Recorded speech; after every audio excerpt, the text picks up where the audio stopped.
விழுப்புரம் அருகே பள்ளி மாணவன் அடித்து கொலை செய்யப்பட்ட சம்பவம் அந்த பகுதியில் பெரும் அதிர்ச்சியை ஏற்படுத்தியுள்ளது. விழுப்புரம் மாவட்டம் திருவெண்ணநல்லூர் அருகே தக்கா கிராமத்தைச் சேர்ந்தவர் வீரப்பன். இவரது மகன் விக்னேஷ் வயது 17.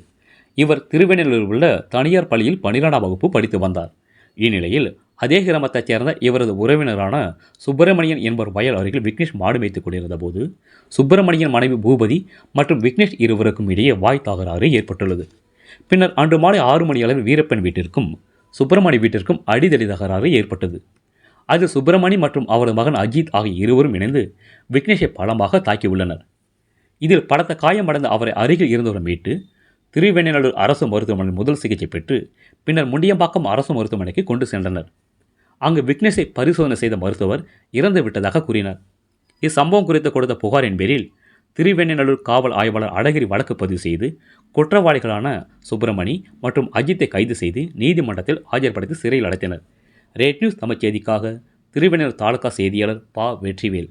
செய்திகளை உடனுக்குடன் தெரிந்து கொள்ள ரேட் நியூஸ் தமிழ் சேனலை சப்ஸ்கிரைப் செய்யவும்.